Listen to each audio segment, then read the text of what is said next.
going on, people? Welcome back to Nick J. Francis' channel once again. Arsenal 3, Tottenham 2, or should I say Tottenham 2, Arsenal 3. A classic North London derby. I'm not going to lie. I'm very, very happy because obviously we come away with the win.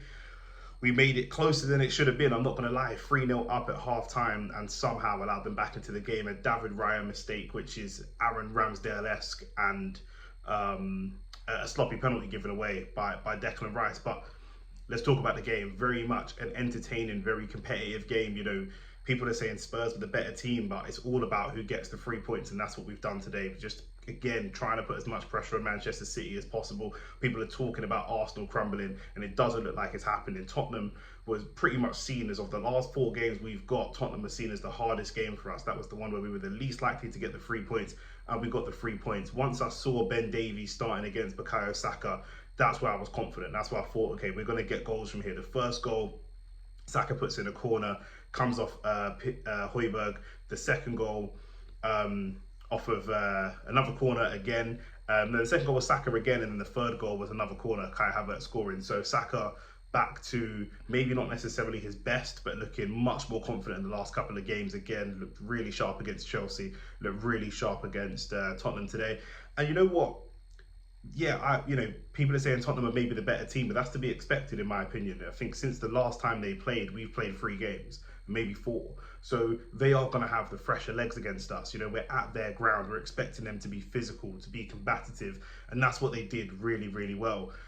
The poor side for Tottenham, in my opinion, is that their best attacker, they've got Son on, they've got Werner on, they've got Richarlison that came on late, they've got Lo Celso came on late. Who else is there? Johnson came on. They've got some good attacking talent, and still their best player today, and that both defensively and attacking wise, was Christian Romero. Romero was solid. You know, it was one of the best performances I've seen from him. He was playing centre back and putting in great challenges, defensive headers, aggressive challenges, and he was playing up top. You know, the David Raya makes a poor pass, and before there's Son, who's playing in the number 9, to take the ball, he's up there and he gets the goal. Christian Romero, I think possibly man of the match, to be honest with you. Possibly, Arsenal played really well as a unit. I think Kai Havertz done very, very well. I think he is in for a shout for man of the match, but I think overall it seems weird to give a man of the match award to the player that lost the game. But I think in terms of single individual performances, you've got to be looking at Christian Romero and say he was the best performer on the day today. Him and Van de Ven were both fantastic. Our centre-backs were very, very good as well. And like I say, the only 2 goals they got were really from our mistakes, and Romero had a couple of great opportunities to score. Van de Ven did score, but it was ruled out for offside. Kai Havertz scored, it was ruled out for offside. Lots of controversy around the game and around VAR decisions as well. So let's talk about it. I think the one that they really wanted is when Kulusevski gets clipped, and in my opinion, I think it's soft for a foul, but of course maybe VAR should check it. I think the reason the ref doesn't blow for the foul is because the ball rolls straight to James Maddison in the 18-yard box. He tries to take a shot, the shot is deflected, and then we play on from there. So we can't have him taking the shot and taking the advantage basically, and then going back and getting the penalty as well. You can't have both, and had he shot and it gone in and the ref blew the whistle for the penalty, they would have been fuming. So, that's where I stand on that one, and I do think it was a little bit soft, but I could see the argument for a penalty. The Kai Havertz and Van de Ven offsides, both of them very, very tight. I thought maybe Van de Ven's one was closer, and I think it's very, very unlucky for that to be ruled out, to be honest with you. But overall, we seem to set our game plan against what Tottenham did. We know they're going to play a high line, and we're going to be able to counter attack, and we seem pretty comfortable, pretty much letting them have the ball. Like I say, at halftime, the only thing they really threatened in the first half was crosses into Romero, either from corners or free kicks, and there was some really good deliveries from James Maddison over to Romero. One comes off the post, and one, I think it was just really close and was saved. But no, he hit it wide actually. But other than that, their attackers didn't offer anything. There were no shots on target at half-time, and at half-time we were 3-0 up. So as much as they played some good, attacking, interesting-looking football, really, we let them have the ball, soak up the pressure, go long on the counter-attack. Ben Davies caught out of position for Saka's goal, switched straight over to him, great ball from Kai Havertz, and Saka runs pretty much from the halfway line, cuts inside, spins past Ben Davies and puts it bottom corner, and then the other 2 goals, like I say, were from corner kicks as well.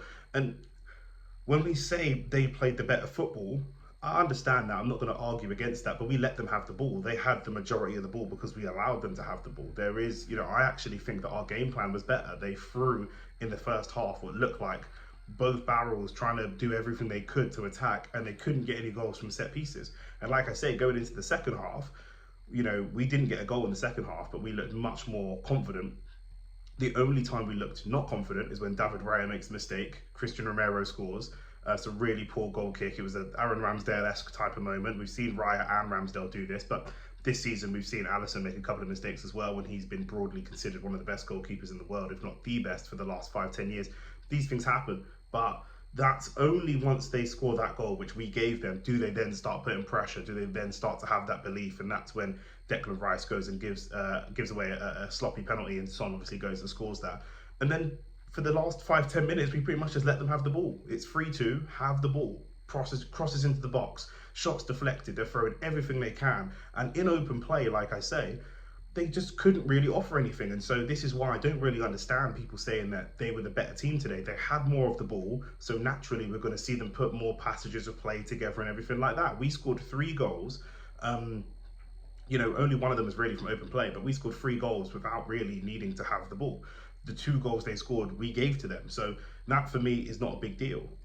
Again, it's another North London derby that we've won, another North London derby that we've won at their ground. I think it's back-to-back seasons now of winning at their ground. It was 2-0 last year, 3-2 this year.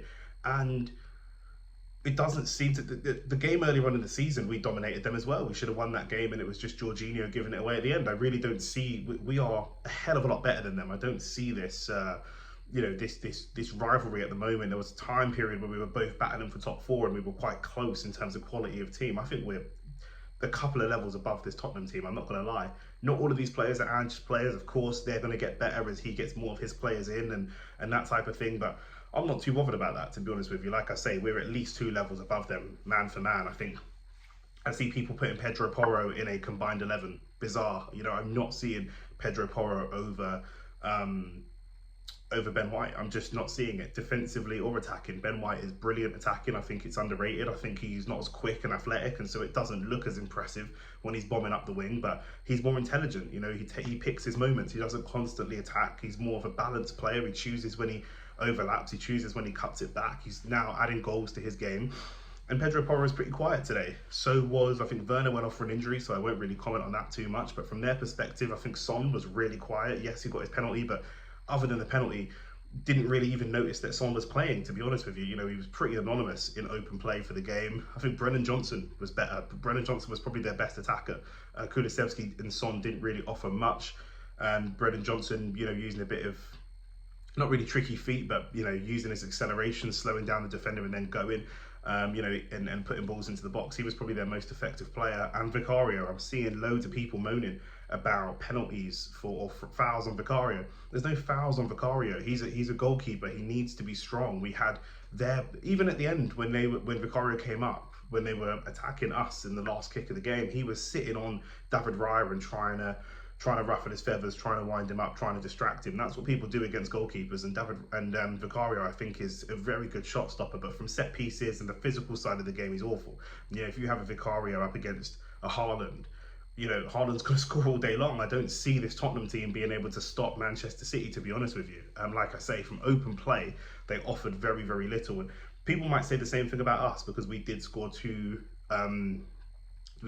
from 2 set pieces, and we both scored 1 goal each from open play. Ours obviously was more constructed than theirs. Theirs was a goalkeeper mistake from us that allowed them to get in. But, overall, for all of the ball that they had, they didn't really create too much. So I don't really understand the amount of kind of praise that they're getting. It was just a bit of a last minute flurry from them. And like I say, we're a couple levels above them. Manchester City are playing today against Nottingham Forest. I can't really see where Manchester City are going to drop points, but we just have to keep being professional and do everything that we can. And we should have really blown this team away today. At half time, it was, we were all singing and laughing, and it could have been a really, really good result. It could have been like Chelsea last week. So credit to them for sticking at it. But in terms of us, I don't really think, other than Saka, Havertz, Declan Rice, maybe, not too many stand-up performances. I think Thomas Partey being back is really good, quietly going about his business. And I don't know if he's trying to play for a contract or for an extension. There was big talk of him leaving at the end of the season. So that is the real question that I want to ask Arsenal fans at the moment. You know, Thomas Partey coming in, and it's not good enough for me, the availability and the fitness and the injuries. But once he does come in and put a run of games together, he's a game changer in that midfield. He really is. The composure, the physicality. Physically, he wasn't at his best today, to be fair, but the composure on the ball, the passing range and everything like that, he adds such a different dimension to us. Jorginho gives us more control. He gives us maybe more penetration. So, you know, I'm really curious. He's a bit of a conundrum, Thomas Partey, and I'm really interested to see if Arsenal fans, going into the summer, obviously we're going to be looking for a number 8, but we've got Havertz that plays in the midfield, Thomas Partey plays in the midfield. Do you want to see Rice sit in the 8, as he seems to be doing a lot more, sitting in the 8 with Jorginho or Partey sitting in the 6? So do you want to keep Thomas Partey for next season based on these recent performances? Can we rely on Thomas Partey if we're going to go for big trophies yet again, or any trophies yet again, because this could end up being a trophyless season? So I'm really stuck. I do think that we need a proper world-class DM that can take us to the next level and allow Rice to play that midfield 8. I thought Odegaard was good in spells again today, but a couple of opportunities for him to shoot where he didn't. But overall, listen, we ground out 3 points. We didn't need to ground out 3 points. It could have easily been a 4 or 5-0, but it is what it is. Away at Tottenham, like I say, everyone was saying this is probably going to be the hardest game of the last 4 games that we had. We've come out of there with 3 points and can't really complain.